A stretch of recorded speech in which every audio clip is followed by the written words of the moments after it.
Ahoy there, jabronis. Welcome to Create and Destroy. I'm your host, Dan Donnarumma. This is episode 44. So I guess I should probably start with the goddamn elephant in the room, coronavirus, and this goddamn pandemic. I've been fortunate enough that during this time I've been able to work from home. So for the most part, I haven't been too negatively impacted from the pandemic. Wildly enough, my sister-in-law, my uncle, and my cousin all got the Rona, which is kind of wild. But other than that, and maybe some inconveniences here and there, which are really minor, for the most part, I haven't been too impacted from the pandemic. And I know that's not the case for a lot of people. I know there are a lot of people that have gotten sick from the virus. There's a lot of people who have lost their job due to the pandemic, which really fucking sucks. My hope is that at the bare minimum, if this podcast can give you guys any shred of entertainment or escape from the reality that we're currently dealing with, then awesome. I have been trying to look at this positively, even though I've been stuck in my house now for the most part, other than like going for walks or maybe taking a trip to the grocery store, is I've been trying to take this time to do things that are a little bit more time consuming.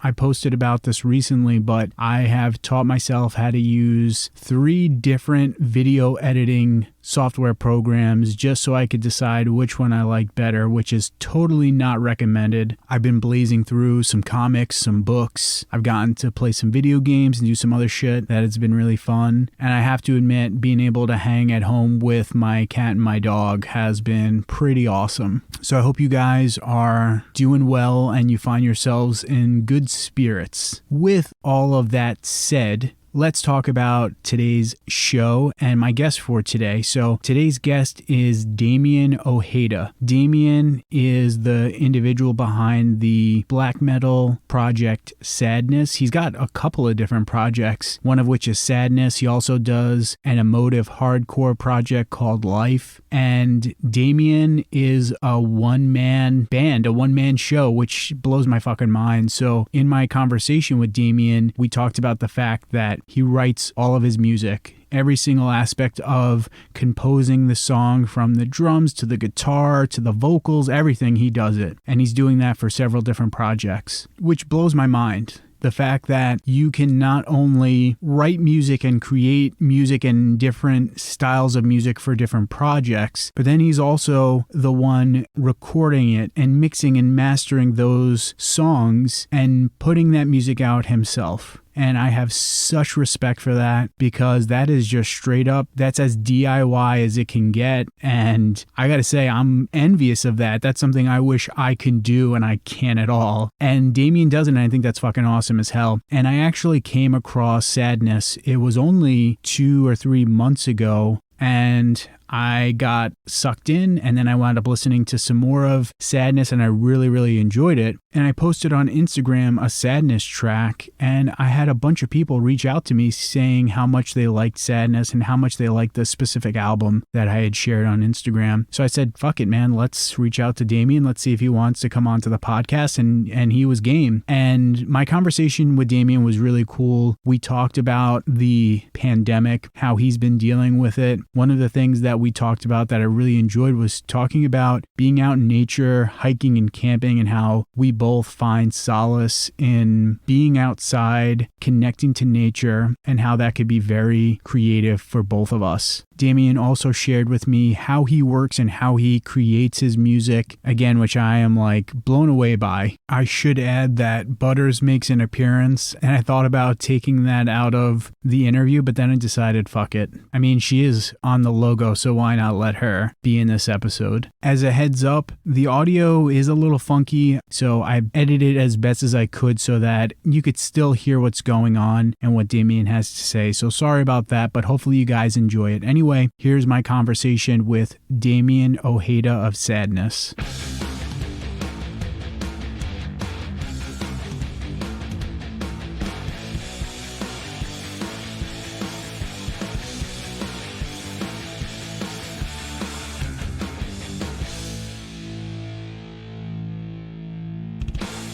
Damian, how are you doing today? I'm doing all right. So before we get into some of the good stuff, that I want to talk to you about. You're my first interview since this whole fucking coronavirus bullshit has started. So how have you been dealing with everything that's going on right now? Well, my normal job closed because of this, which is really unfortunate.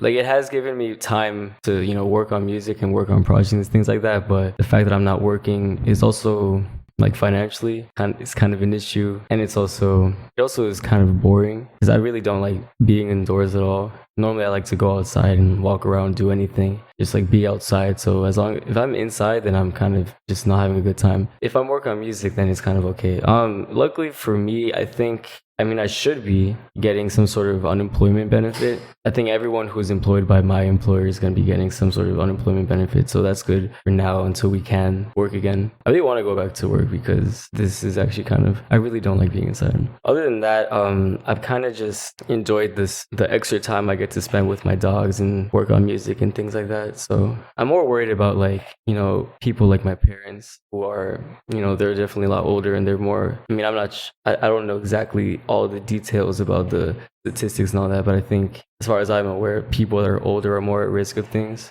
So I just hope that they're safe. Dude, that sucks to hear that you lost your job. I work in workforce development, so basically the folks that are responsible, or at least in part, in helping people get back to work. And it's fucking wild, man, seeing statistics on how many people have filed for unemployment. I live in New York State, so how many people have filed for unemployment in New York State? How many people throughout the country are filing for unemployment? This is wild as hell. I never would have imagined we would be in a situation that we're in now. I can only imagine the people that are working in that kind of field that deal with people dealing with unemployment and dealing with people like that. You're probably way more stacked with work than you ever were. Yeah, man, it's kind of wild. I'm very fortunate. I don't want to complain because I'm fortunate enough to be working right now. But yeah, it's been crazy as hell. So I got to ask you, man, what kind of dogs do you have? I have a dachshund, a black little weenie dog. Like those little short leg ones. Really, really nice. And I also have what I believe is a Jack Russell Terrier and Chihuahua mix. I'm not entirely sure what she is, but she's just really small and really hyper. Oh my God, really loving. Dude. So growing up, my grandparents had dachshunds. They're ridiculous dogs, man. They're so cute. They're like perpetually entertaining, consistently. Just I could just watch them walk around. It's just so fun. And then up with my parents, they have like the dog I had a dog back then, which was like a honey beagle mix. I consider him to be my dog as well, even though he doesn't really live with me anymore. Yeah, those are my dogs. I'm assuming you could at least like take them out to walk and shit, right? Or people are still driving on the road, even though I think my city like issued like a strict lockdown. It seems like people are still out doing stuff. Because of course the excuses, or not excuses, but like exceptions that you can like go get essentials like food and everything like that. But if you can't really congregate to go to the movie theater or something like that. Yeah. So I do go outside. I do walk the dogs. I even walk around like a bigger radius than just like the block. And I still go out.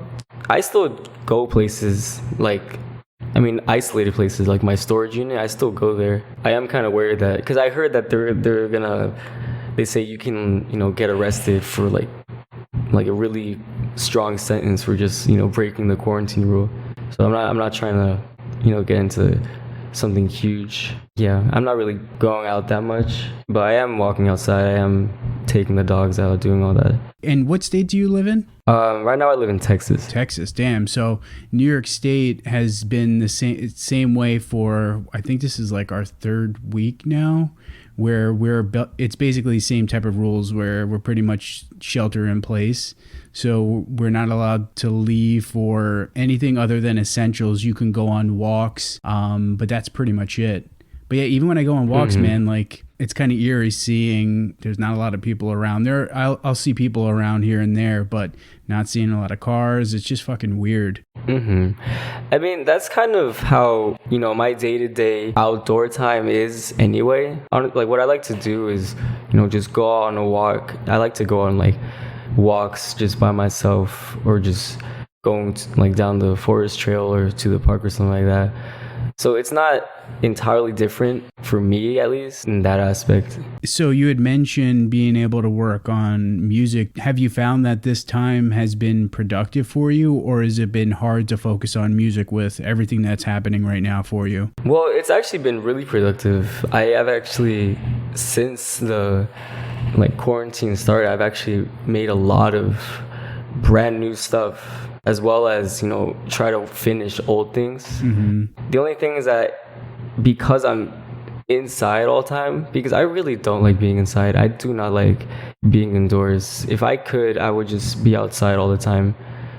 But then, of course, I can't really record music. That's the only, those are, but it's hard. I get a lot of inspiration from, being outside and being active. If I'm stuck in my room all day, then I find that just really uninspiring and really mind-numbing, mm-hmm. and just miserable. Mm-hmm. So as far as I have been working on a lot of music, and I still am drawing inspiration just from my own head and from my own world inside. But as far as getting inspiration from just like a real existence that involves going out and being alive, I haven't really been able to do that too much.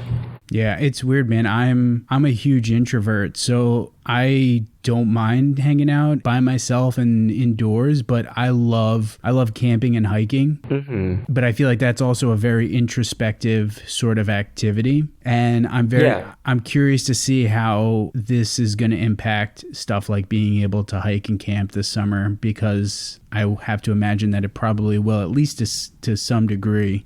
Yeah, that's I agree with you on that. When I said I like to go outside and stuff like that, I didn't exactly mean that I like to go out to social events or anything like that. What I meant by being outside is just going on my walks, going on hikes, walking on trails, and just being outside with nature. And that's exactly what I love. Hopefully when it's camping season or anytime you want to go outside, you can be free to do so. Mm-hmm. Maybe if it's just you and you're not exactly going with 20 other people in the same tent, it will be different. Yeah, because for me, when I go hiking, I feel like my creative juices just flow so much more easily when when I'm just out in nature and I'm not burdened by just everyday life. So do you feel that that's sort of a similar type of experience for you, that when you get to go hiking or you get to just kind of be outside, that it helps you with your creativity and making music? Not only that, but when I'm out in nature and I'm just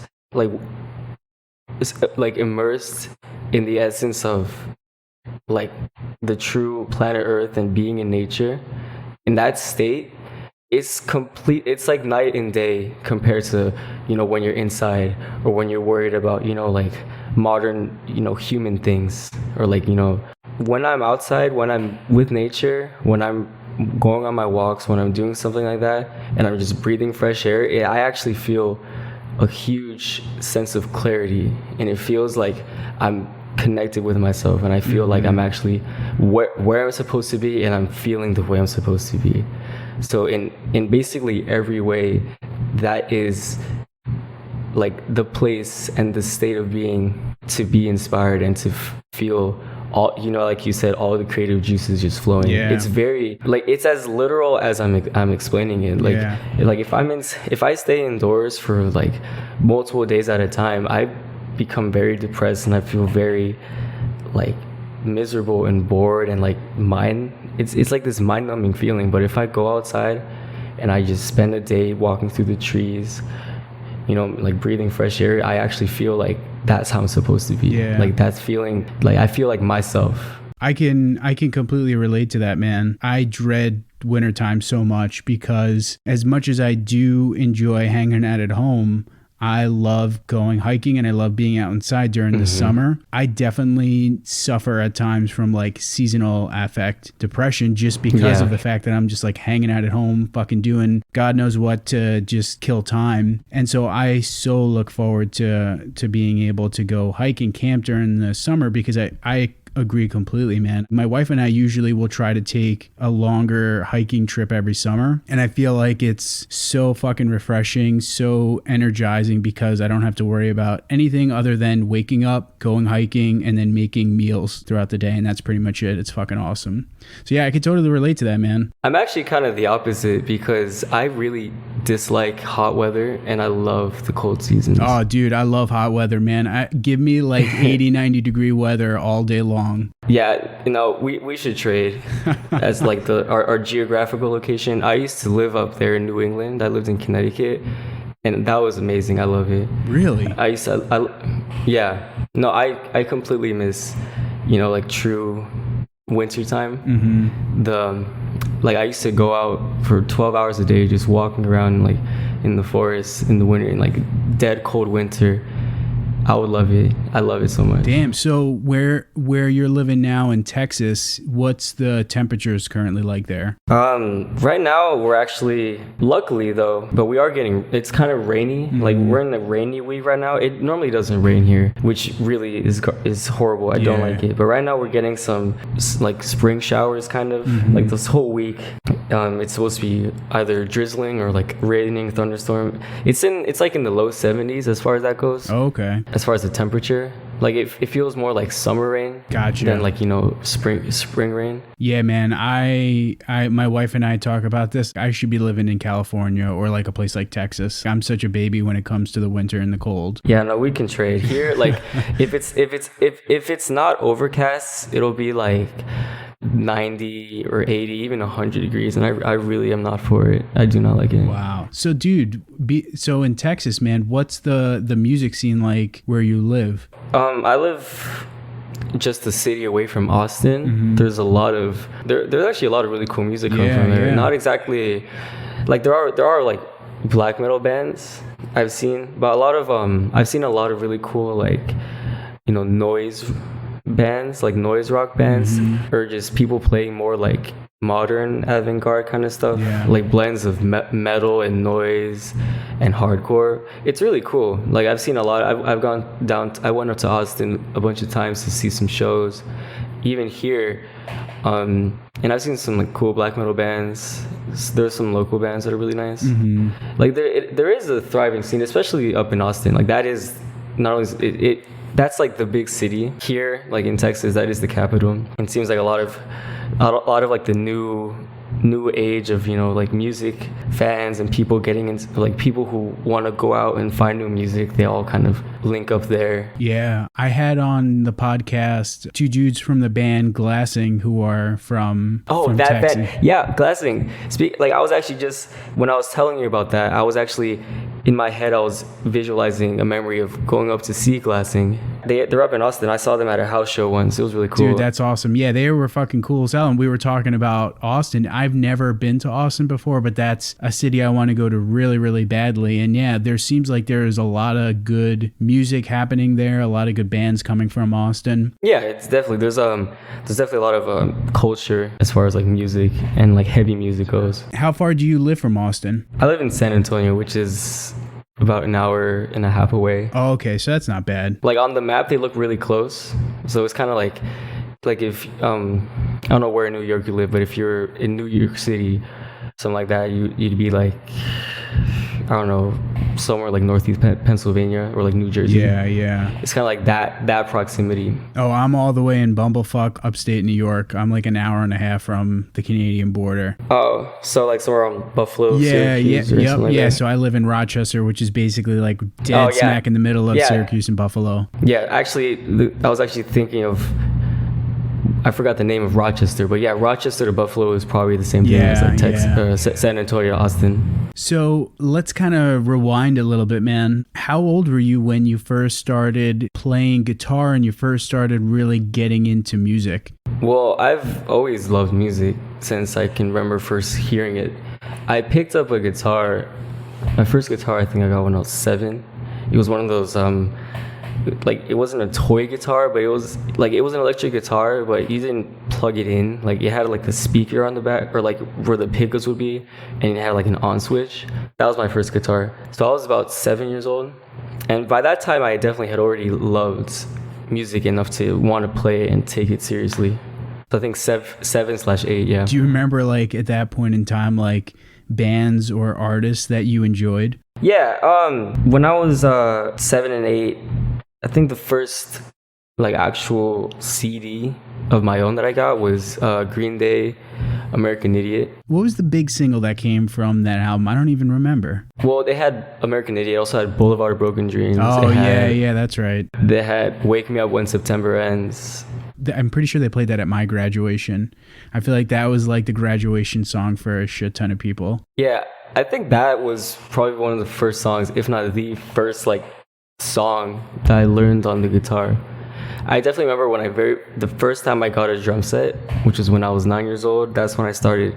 I remember playing along to that song with my headphones on. Like, I think that was probably the first song that I like played along to on drums even. That's awesome. So, like, other than Green Day, what other kinds of bands were you into? That was right before I would go on to discover bands like Linkin Park, which is probably everyone's introduction to like that kind of music.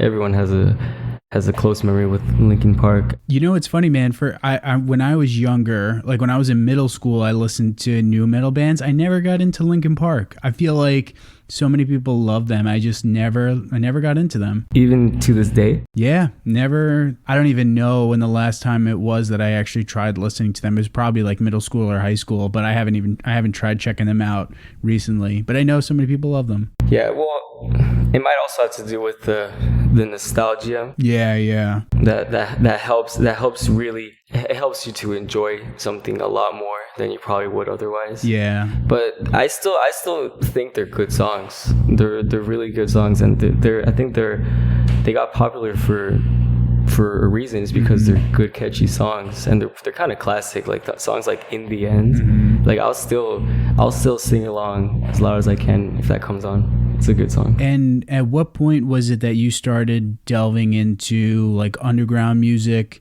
or like DIY type of bands?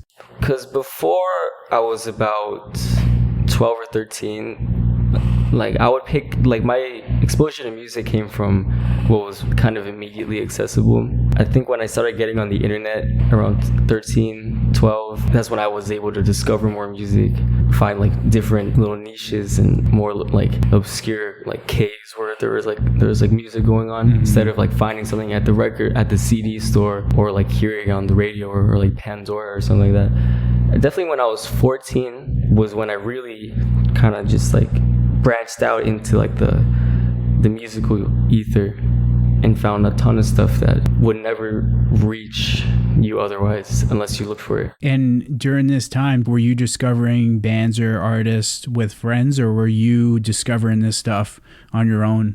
Well, I had a really good friend who's also into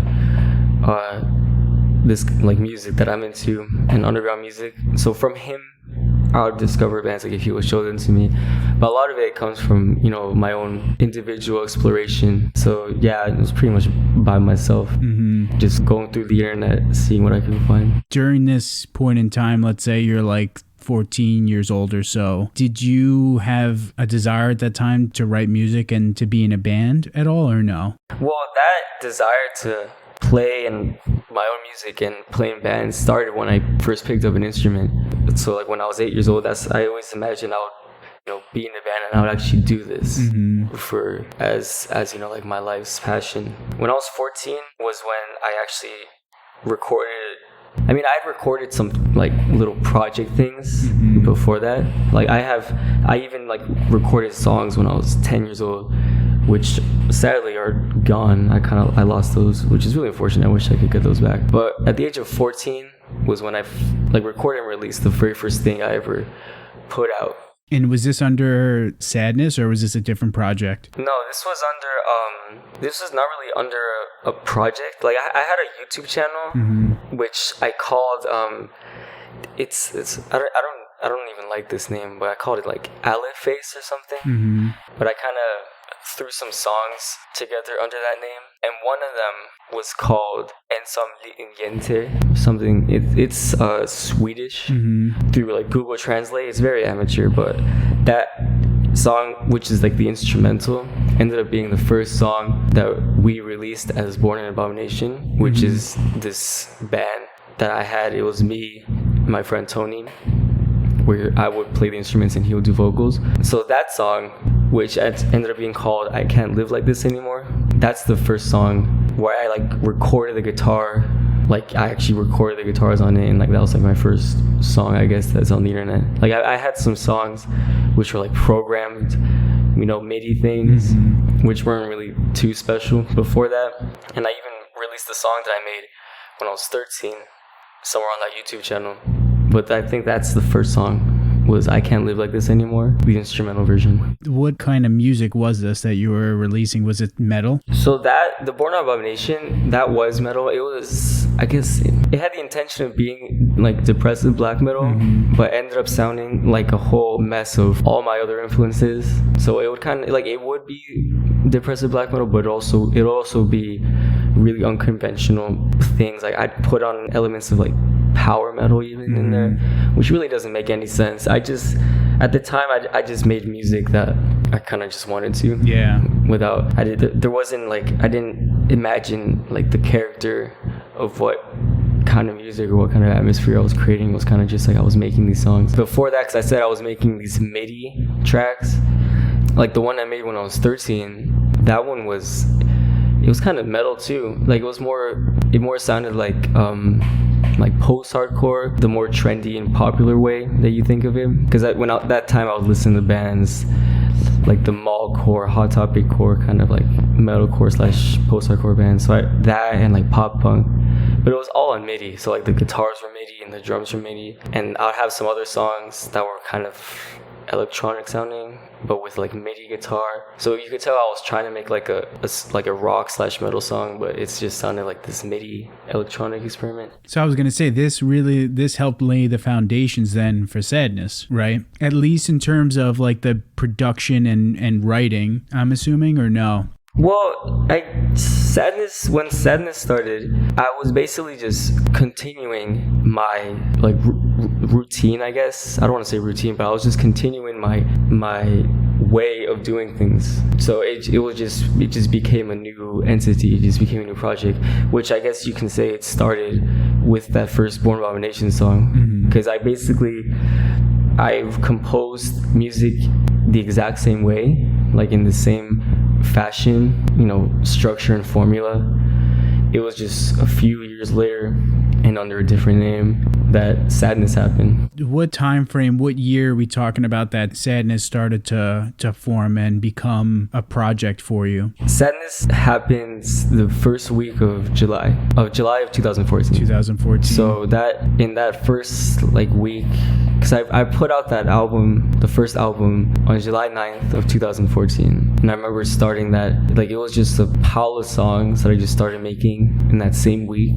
I didn't really exactly know what was going to come of it. Well, I mean, actually I did. I knew that I just wanted to make, because I was working on other projects at the time, but I wanted this I knew it was going to be a new thing. So I was just making these songs, and that became Sadness. And so is this, I'm assuming then, that first release that you have on Bandcamp, Close? Yeah, that's the one. When you started working on this, you then had a clear, concise, this is exactly how I want Sadness to sound. I want it to be more depressive, black metal. And you were doing everything yourself, right? As far as all the writing, all the production. Yeah, I remember that, because the way I make music, and I guess this can apply to the way I go about anything, because I have a lot of trouble with being organized and, you know, actually structuring things in a way that can, that's organized.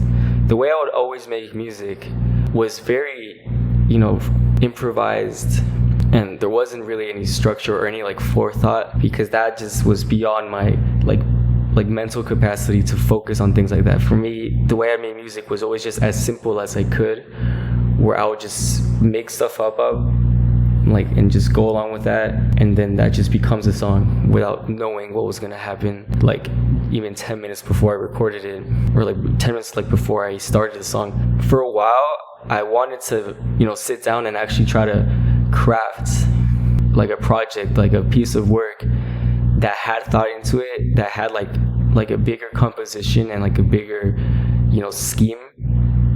a bigger picture, which obviously took a lot more effort and a lot more, focus and a lot more time. So when I was making those songs for Close, I kind of, the way I was feeling, I really just wanted to display that and put that out there in a way that didn't require this effort, that didn't feel really musical or creative. I mean, it's not, I don't want to say that it's not creative, but especially with the way I was feeling, it only just made sense to just make something, not think about it, not even try to make it good or talented or complex or anything like that. Just make these songs. The only thing they have to be is emotional. And so that's basically what I did there. I have to say, man, I find it so fucking impressive that you are able to make your music and it's all you, and that you're doing every aspect of the music, from writing it, composing those songs, and then recording it. And do you get help with like mastering the songs, or are you literally doing everything? I've done everything every time. There was a period of time, probably around like the end of 2016 through probably 2018, that I would master the tracks on like this website called Lander, which basically just like takes your audio file and masters it for you, which I don't use that anymore because I actually realized what I was doing wrong the whole time. If you listen to all the old stuff, like the very first versions of old songs, you'll see a lot of things wrong with it, and you'll always find that there's quiet.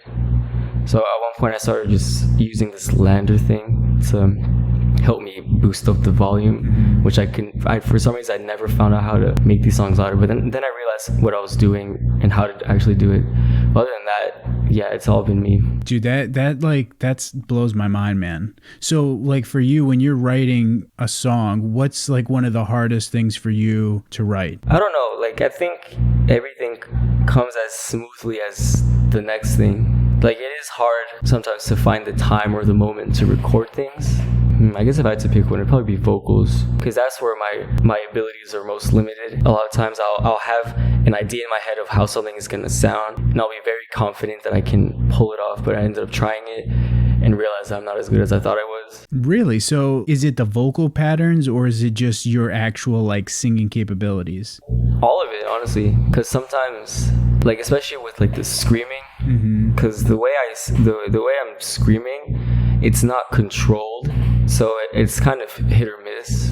Like I'm not like people that are good at singing and people that are good at screaming, like they don't have to be uncertain that they're gonna hit the note or hit the tone that they're trying to get. For me, it's kind of just like I'm screaming and I hope it sounds good, especially when it comes to trying to like in my head I think it would be really cool if I did like a faster pattern or put a lot of syllables in the same breath, but then I realized that I can only fit like 2, just because I'm putting so much energy into that scream that I'm using all my breath I have.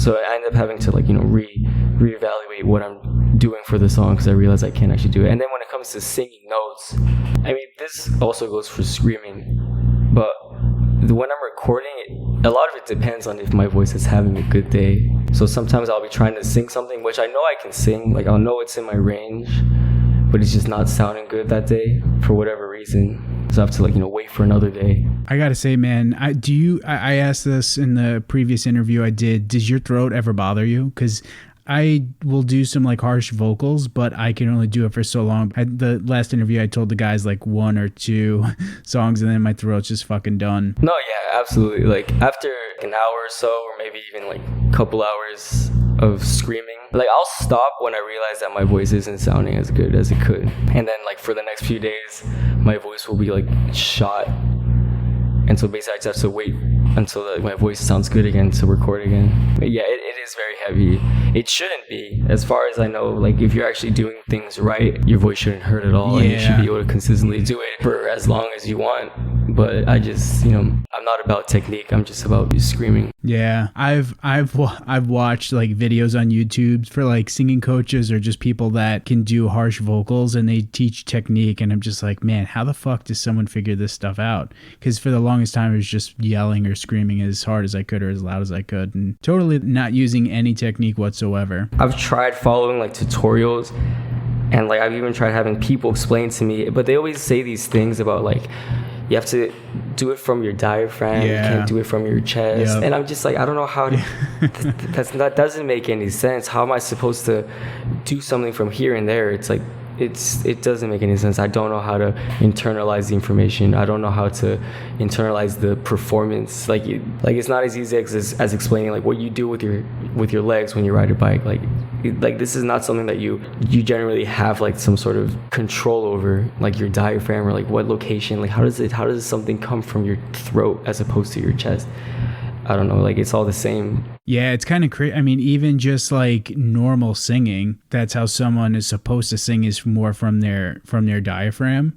And it's like, yeah, that shit's like, I don't fucking get how people do that stuff. Yeah, like I don't know where to begin with that. Yeah. Especially when you're watching. I thought like the perfect tutorial would be like someone like assuming control over your body and showing you how to do it by doing it themselves. Because if I just watch a video on YouTube and I see someone talking about it, I'm just like, I don't know what you're doing.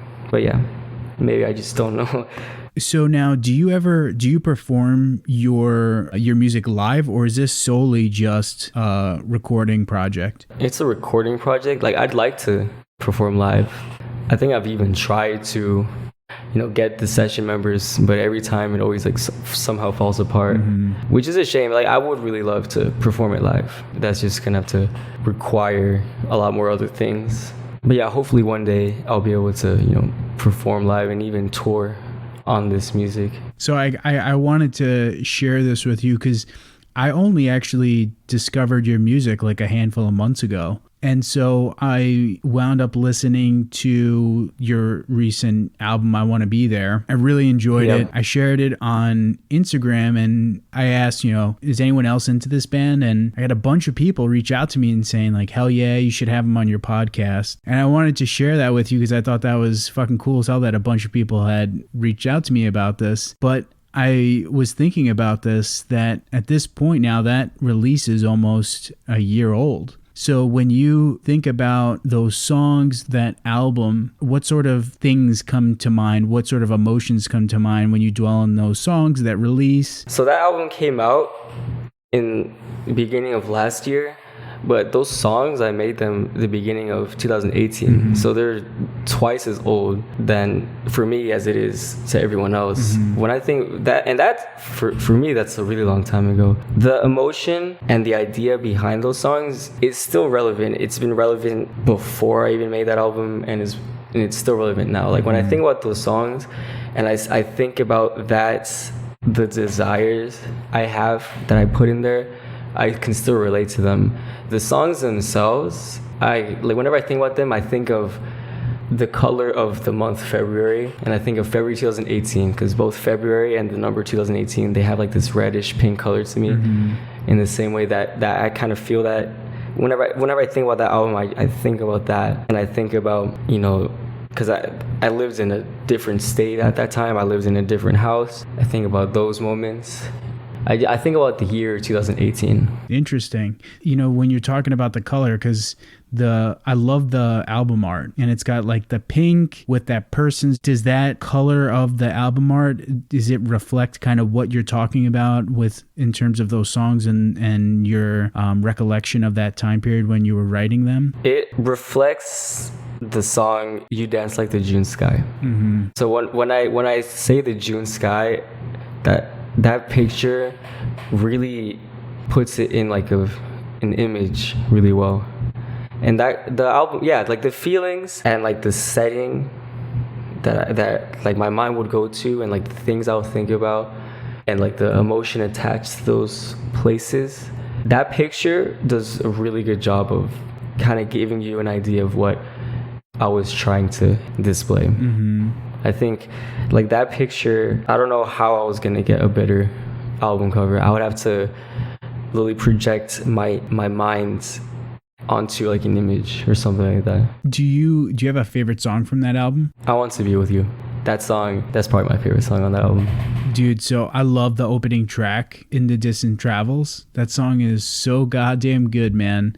And there's that part like right around the 3-minute mark And that part gets me every time. And so I wanted to ask you, because I'm assuming that's just like you singing in a couple of different tracks layered together, right? Yeah.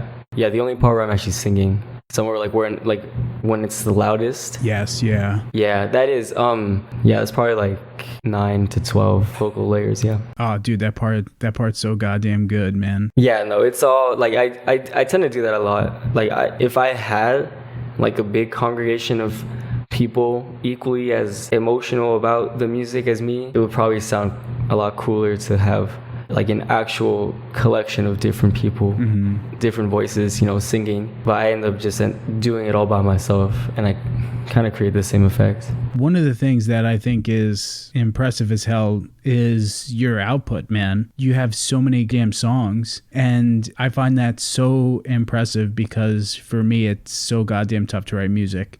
So let's say in a given 6-month period, how many songs do you think you would write in that amount of time? The way I make music is that I record it on the spot, most of the time at least. Because I think on a really productive day, I'll probably like make a whole complete song. And that's everything, right? That's the guitar, that's drums, that's vocals, everything? Yeah, like 1 to 1.5 days, maybe even 2 songs in a day. Like I've made a lot of songs that were just made in that one day. Sometimes it will take a long time to really put the finishing touches on it, just because, for example, like recording drums, like live drums, for example, I can't always do that. Sometimes that has to hold off, or the vocals, or just like the hours and hours of the mixing and like second guessing that if it sounds the way I want it to or not. But as far as like making a song, in a normal creative flow, I'll probably make a song or 2 in a day. So if you say 6 months, that's like I don't even know. That's a lot of music. Probably like my whole discography. Dude. All those songs don't see the light of day, though, right? Yeah, I have a lot of music that hasn't been finished. I have music that probably will never be finished. And also, I mean, that hypothetical situation was that if I constantly made music all the time, which that was more the case before and right now since I have all this free time. But that's probably why there's a lot of music in the catalog, the Sadness catalog, or just my own discography, is because I had so much more time to just make all these songs. That's fucking wild, man. Like I think all my music, like all the Sadness stuff, like all the collection of songs, if you put them in the same time frame, they're all probably made within like a month to a few weeks. It ends up taking a lot more time to finally get things to where I want them to be, or finally record the drum parts that I was never able to, or the vocals.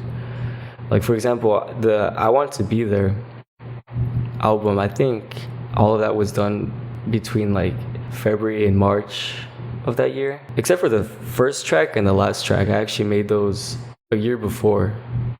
In the same, those songs were also like one of those songs where I just sit down and make a song in a few hours, and at least like the main song, and then a year later I'll finally get around to putting things like the vocals on it. I can't believe that you could come up with that much music in such a quick time frame. Because like I said, for me, that's very much not possible for me. It's so much harder. So do you find that it's easy for you? I know we talked about this at the beginning of our conversation, but do you find that it's easier for you to draw inspiration from whatever and turn that into songs and music? Or do you find that inspiration for you sometimes can be tricky? Oh no, I'm always inspired, and I always have something to say, and there's always something that I'm inspired by or that I'm imagining.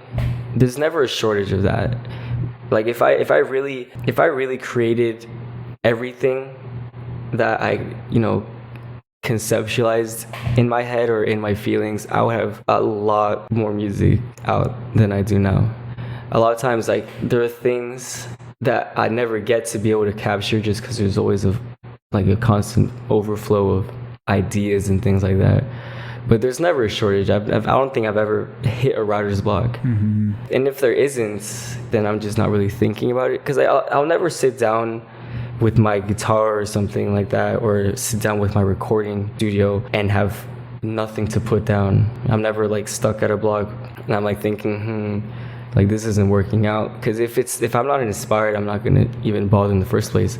That's actually good. I could use that time to, you know, do something else, like go walk outside and just like, I actually find that I spend way too much time thinking about my music and it's a lot of times it's pretty overwhelming because I have so many unfinished things, and I feel under pressure that I want to finish all that stuff, but there's so much of it. And I also want to start new things. I give you credit, man. I like to hear you say that and be like, yeah, I get feeling pressure to put stuff out.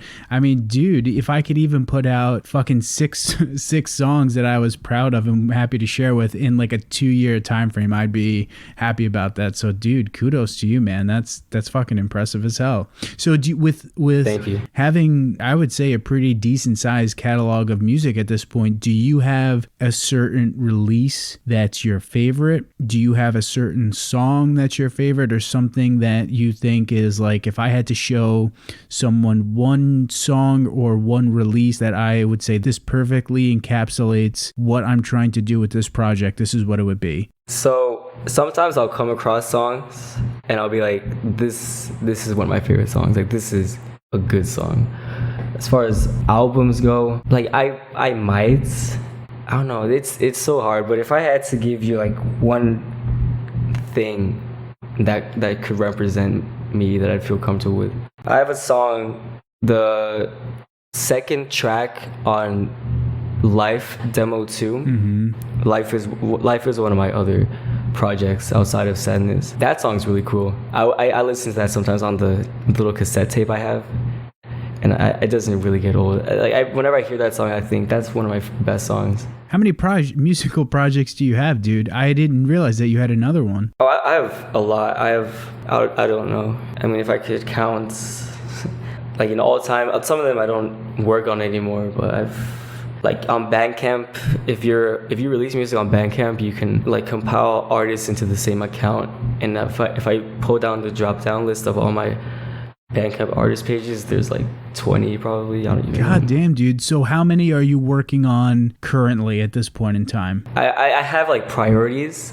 My priority, for example, like Sadness, I would say I have like 3 priority artist projects that I have songs for that I want to finish, all that stuff. And I have a handful of less priority things from years ago that I would like to just finally get around to releasing, but they don't, like, I don't want to say that they're unimportant or that I don't to, you know, prioritize and therefore they're not, there's no need to listen or anything like that, but there's just some music out there from like years ago that it's been so long now that I'm kind of just like, you know, I'll get to that eventually. And one day, hopefully, which that day will probably never come, but one day, hopefully, I can finish everything and have a brand new, clean slate from which to start something new. That would be perfect. But unfortunately, I have things from all the way back in 2013, like the autumn time 2013, that I still would like to finish because I feel like it goes to waste if it's not, like, the ideas. I want them to be complete, and I want them, all the inspiration and ideas that I've ever had, I want them to speak for themselves and to be recognized as actual things that I've created. Mm-hmm. And if I never finish them, if they just become these obscure projects that were like halfway there, then I feel like it's kind of a waste, and I feel like there's so much stuff that people could experience, but no. So what does your other project, Life, that you mentioned sound like? Is it a metal project? Which dog is that? Oh, that's my dog, my Greyhound Butters. Oh, that's cool. Oh, it's a Greyhound. Is it an Italian Greyhound or just like a Greyhound? No, she is a full-size Greyhound. Oh, that's so cool. So Life it sounds a lot more like I wouldn't even say it's metal. It's like emotive hardcore in like 90s-esque. So if you've ever listened to like emo/screamo from the 90s, mm-hmm. those kind of bands, that's what Life is. Damn, man. I am, like, as I mentioned already, I am super impressed by this because Dude, writing music is tough as hell for me, but clearly it's not for you. So right now you've been working on a bunch of stuff because of this whole fucking pandemic. But in the next, let's say 6 months to a year, do you have in mind, like, do you have an idea of what you're trying to put out over that stretch of time? Or are you just kind of, you'll be working on stuff, and then once you feel like you're ready to put something out that you feel is good to go, you'll just release it? Or do you have in mind already, you know exactly when you want to release something next, or how many releases you want to put out next? I never have like a release date. Like if something's done, I get way too impatient to, promote it for a minute and let people know about it before I release it. As soon as something's ready, I'll release it and just get it over with. Right now I have all those unfinished sadness, life, and all that stuff from the past that I want to finish, and then I can start on new things. Since this quarantine started, I actually started like a whole new thing.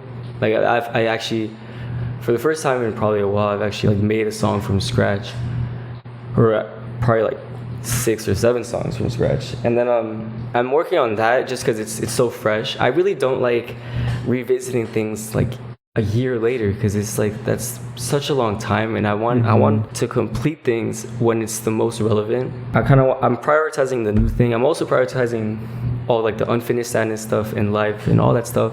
Once I get all that out of the way, I have ideas for brand new sadness that I'm not starting yet necessarily. I could start it now, but I kind of have ideas about how I want to do things, and I think I'd rather just have a cleaner slate. So for the next few months, probably gonna be working on older things and some newer things, and then hopefully beginning next year, I'm probably very hopefully gonna get out of Texas, go back up to the north where I belong, and I'll have a lot more creative inspiration for when I'm out there. And hopefully by that time I'll have a cleaner slate and begin to work on new things. Nice, man. I always like to ask this when I speak to people. What have you been listening to lately? I have all my music. I try to keep all my music on like my library, and a lot of times I'll just hit shuffle and let whatever play, which is a lot of music, like way too much to even really realistically listen to all of it. And a lot of time I'm listening to my own music because I'm always working on it, which I don't like to exactly admit. But I've been listening to, like, recently, I've been listening to a lot of, like, raw black metal, kind of like Pisage d'Hiver and Moon Citadel. And a lot of, I go through, like, the Bandcamp raw black metal tags, see what cool stuff I find. Like, even today, I found some nice things on there. I don't exactly remember the names. But yeah, I'm kind of on a binge of that kind of stuff. Other than that, I'll just let my pre-existing library play on shuffle, and I'll enjoy anything that comes on. That's great, man. So, Damian, dude, I really enjoyed our conversation. Thank you so much for your time and coming on to the podcast. I really appreciate it. Thank you for having me. Can you imagine being able to write a song a day? Man, I wish I had that ability, because holy shit, it takes me so long to write stuff. So I am so envious of Damian and that he could bang out music that easily and that quickly. That's pretty fucking awesome. I'm going to make sure to add links in the show notes to how you can listen to Sadness and listen to some of the other projects that Damian had mentioned, so this way you could check them out if you haven't. As mentioned at the start of this episode, I hope all you guys are in good health. You're not losing your mind while you're stuck at home. Hopefully you got something like Animal Crossing or Nintendo Switch to keep you guys occupied, which Danny Girl just bought a Nintendo Switch, so we're going to be able to play Super Smash Brothers, and I cannot freaking wait for that. But yeah, hopefully you guys aren't losing your mind. Hopefully you don't come down with the Rona. Stay safe, stay healthy. As always, guys, follow the show and then get out there, create something cool. I will see you all next time.